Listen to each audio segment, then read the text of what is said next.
హైదరాబాద్ పాతబస్తీలోని భారీ వర్షానికి సైతం లెక్క చేయకుండా హైదరాబాద్ బీఆర్ఎస్ ఎంపీ అభ్యర్థి గడ్డం శ్రీనివాస్ యాదవ్ పత్తర్గట్టి, మొగిల్పుర, గౌలీపుర, అలియాబాద్, జంగంమెట్ పలు ప్రాంతాలలో బైక్ ర్యాలీ నిర్వహిస్తూ ఓటర్లకు అభివాదం చేస్తూ దారి పొడవునా కారు గుర్తుకు ఓటు వేయాలని ఓటర్లను వేడుకున్నారు.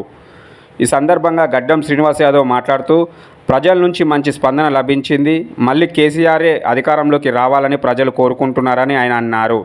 ప్రజల ఆకాంక్షతో పార్లమెంట్ ఎన్నికల్లో భారీ మెజారిటీతో గెలుస్తామని ధీమా వ్యక్తం చేశారు. ఈ కార్యక్రమంలో బీఆర్ఎస్ సీనియర్ నాయకులు, కార్యకర్తలు అధిక సంఖ్యలో పాల్గొన్నారు.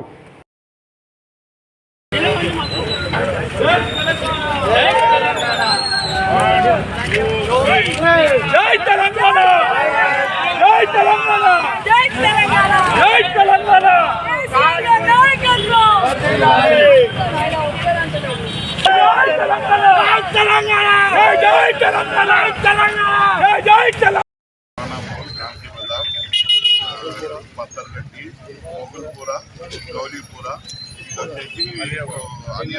అలియాబాద్ ఇప్పుడు జంగంమెట్కి వెళ్తున్నాము.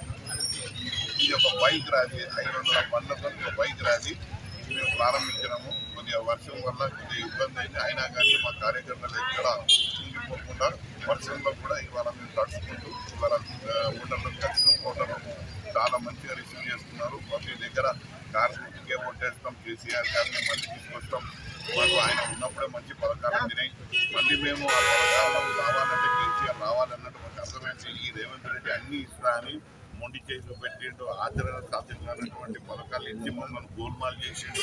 ఈయనని ఇంటికి పంపిస్తాము. ఈ ఎన్నికల మాత్రం కారు గుర్తుకు గట్టిగా ఉంది, మళ్ళీ కేసీఆర్ గారికి బలాన్ని ఇస్తాం. మీ అభ్యర్థిత్వాన్ని, గడ్డం శ్రీనివాస్ యాదవ్ అభ్యర్థిత్వాన్ని మేము గెలిపించుకుంటామని చెప్పారు.